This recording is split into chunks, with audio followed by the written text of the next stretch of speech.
आप पूर्ण विकास की बात कर रहे हैं, आप वो सारे पॉइंट रख रहे हैं। मेरा कहना है कि लेकिन ये पॉइंट भी तो हैं जो महंगाई से जुड़े हैं, जो बेरोजगारी से जुड़े हैं, इनको कोई साइड में रखकर कैसे सोच सकता है? आप चाहते हैं कि भारतीय जनता पार्टी के हक में सब लोग सोचे और इन मुद्दों को एकदम साइड में रख दें।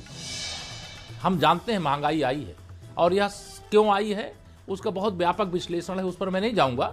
लेकिन महंगाई के संकट का सामना कर सकने में जो हमारे उत्तर प्रदेश या देश के लोग असमर्थ थे, उसकी सबसे पहले चिंता किसने किया?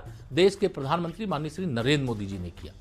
और उसमें जैसे मैं यूपी की ही बात बताऊं तो 15 करोड़ ऐसे परिवार हैं जिसको हम प्रधानमंत्री गरीब कल्याण अन्न योजना के अंतर्गत प्रति यूनिट 5 किलो राशन उपलब्ध कराते हैं। उस चावल होगा, गेहूं होगा या अन्य कोई सामग्री होगी।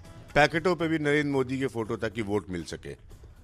फोटो राशन के देखिए, पैकेट राशन पे अगर चलिए हम उस विषय पे नहीं आएंगे। नहीं, माननीय नरेंद्र मोदी जी के नेतृत्व वाली केंद्र सरकार, आदरणीय योगी जी के नेतृत्व वाली प्रदेश सरकार, अगर हम कोई भी सामग्री किसी तक पहुंचा रहे हैं तो उसमें वोट भी मिले। उसमें वोट तो बाद का चुनाव उस समय नहीं घोषित था जब हमने इस योजना को शुरू किया। कोरोना के खिलाफ हमने देश में, प्रदेश में बहुत शानदार ढंग से निपटा। हमारे यहाँ वो आंकड़े 24 करोड़ से अधिक आबादी के बाद कभी नहीं हुए, लेकिन केरल के अंदर इतना आंकड़ा हाई हो गया। जिस तरह से कोरोना की दूसरी वेव लखनऊ में जो हाल था उसको हैंडल किया गया, जिस तरह से बाद में सरकार ने तो ये कह दिया कि ऑक्सीजन सिलेंडर की कोई कमी नहीं थी, तो आप लोगों का क्या वाकई लगता है कि इस लोग से सारी बातें भूल जाएंगे, उनको याद ही नहीं रहेगी? पब्लिक मेमोरी बहुत शॉर्ट है, बहुत कमजोर है।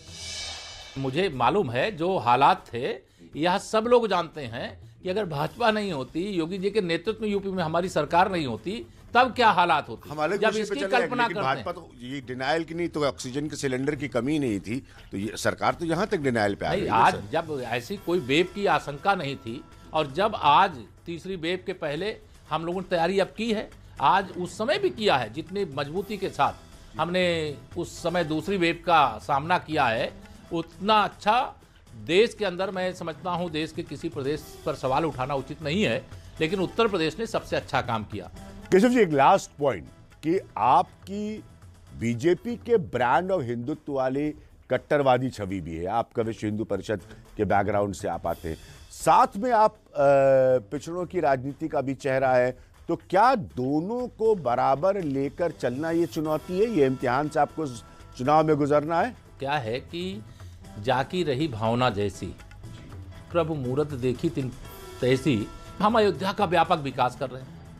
बाबा विश्वनाथ जी के उस धाम को जो औरंगजेब के समय आक्रमण करके ध्वस्त किया गया था, अगर उसमें हम सुधार करके काशी का विकास कर रहे हैं, और अगर हम मथुरा के भी विकास की बात करते हैं तो मिर्ची क्यों लगती है किसी को? काशी मथुरा अपने हिंदू काशी मथुरा और अयोध्या, इनका विकास, प्रयागराज का विकास, चित्रकूट धाम का विकास, विंध्याचल धाम का विकास, आगरा का विकास, बिठूर का विकास, इसके आधार पर बहुत बड़ी संख्या में धार्मिक पर्यटकों का जब यूपी के अंदर आगमन होता है तो उससे रोजगार सृजित होता है। अगर हम रोजगार सृजित करने के लिए और हिंदू वोट बैंक कंसोलिडेट होता है। हिंदू वोट बैंक, यह मैंने कहा दृष्टि दोष है, जैसा भावना रहेगी वैसा उसको दिखेगा। तो यह था जिक्र खास बातचीत केशव प्रसाद मौर्य के साथ, जिनकी बड़ी भूमिका होगी भारतीय जनता पार्टी के लिए इन चुनावों में। फिलहाल नमस्कार, अगले हफ्ते एक और शख्सियत के बारे में जिक्र करेंगे, आकलन करेंगे कि वो परिवर्तन का क्या असर डाल रहे हैं इन चुनाव में।